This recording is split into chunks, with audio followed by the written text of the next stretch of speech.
Well, hello there, David Taylor or Mr Pelargonium back with another video for the Pelargonium and Geranium Society. I know it's been a while, but there's been a lot going on, so let's just get straight on with it.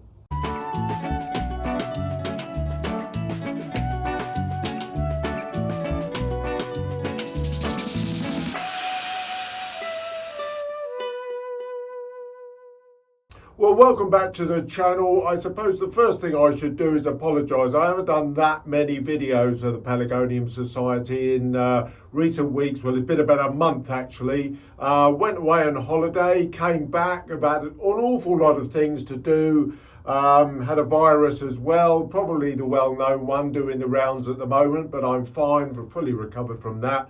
And there's just been an awful lot going on. Lots of plants to cut back. We're well and truly in the autumn now. The temperatures have just suddenly dropped. I mean, I'm filming this today on Monday, the 16th of October, and we've just had the first two frosts of the autumn. The wind completely changed direction because up until really just this last weekend, it's actually been exceptionally warm. We've had unusually warm weather, which has meant the pelargoniums have grown like crazy. They've just carried on growing. The watering, I've been watering like it's summer, really every other day or every 3 days at the most. And it really has been unusual. We've had an unusually warm autumn so far, but the wind swung round to the north and caused a real sudden drop in temperature of something like about 10 centigrade. So a massive drop in temperature. We've had our first couple of frosts, although from tonight I think it's actually changing and turning milder again now.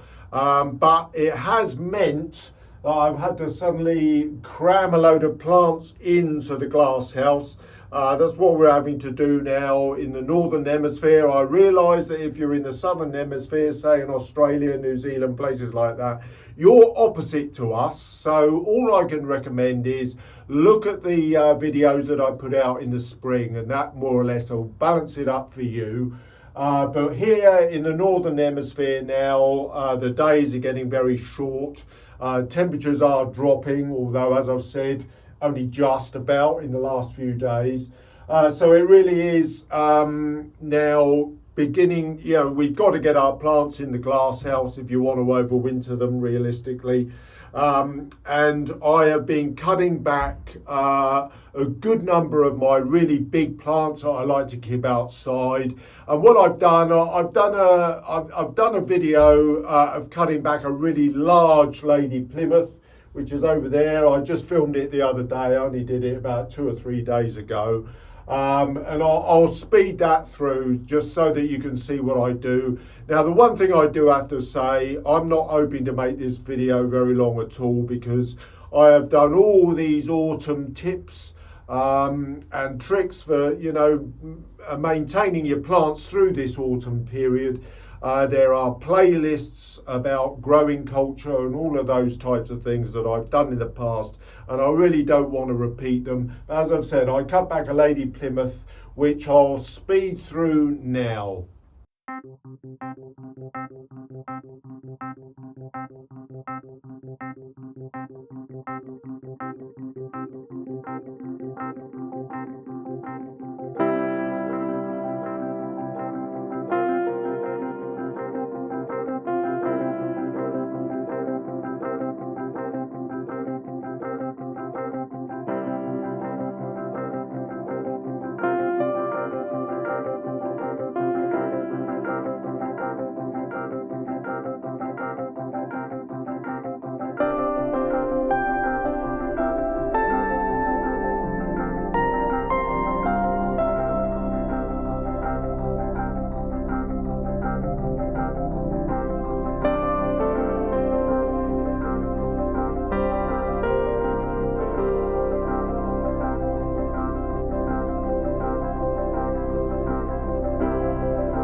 Right, so that just about shows you what I get up to by cutting my plants back. I cut them back really hard, primarily as well because, you know, I've only got relatively limited space here.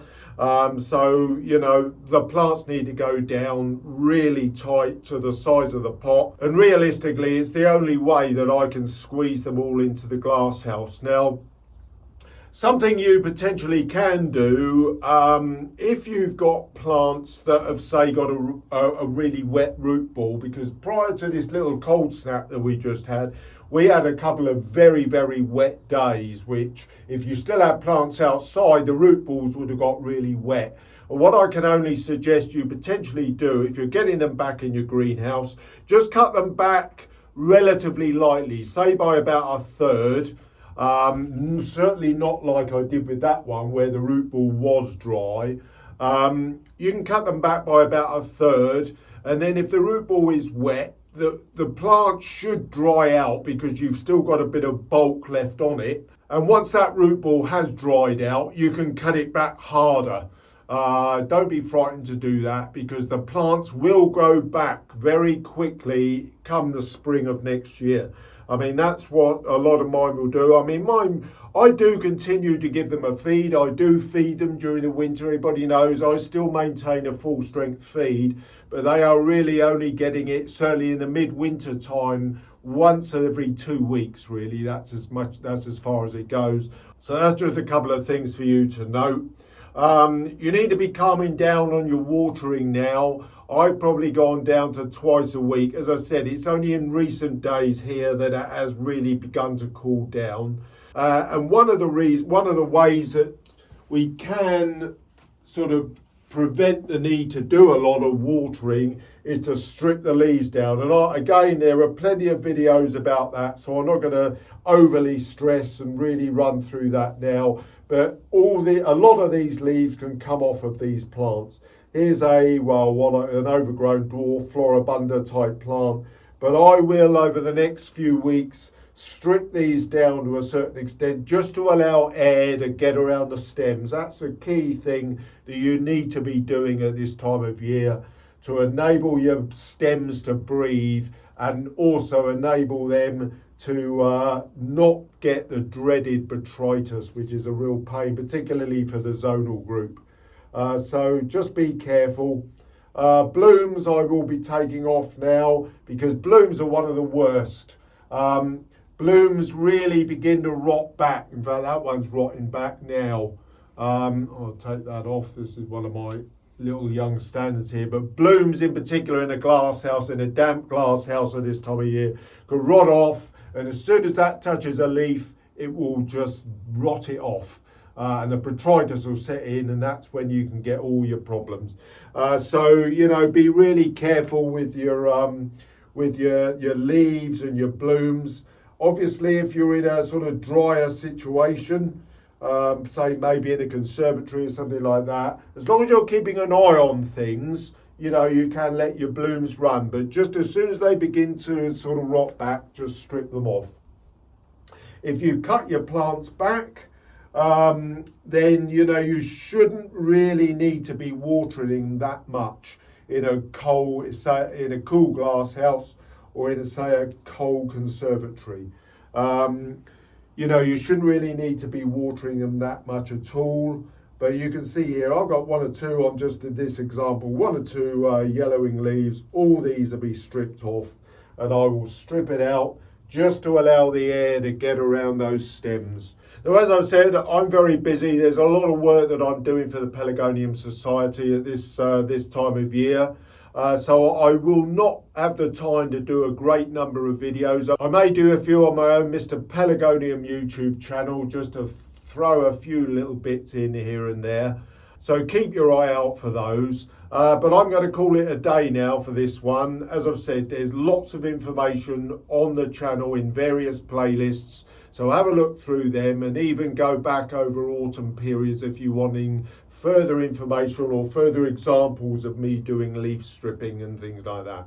But in the meantime, just look after your plants at this important time of year. This transition period now, October, November, is always a relatively awkward one as we transition through into the winter. So it can sometimes be a little bit difficult at this time of year. So if you've got any comments, just throw them in the comments below and I'll get back to you with any advice that I can offer. In the meantime, I hope the weather's being a bit kind for you wherever you may be, and I look forward to seeing you again at some point in the future. Bye-bye for now.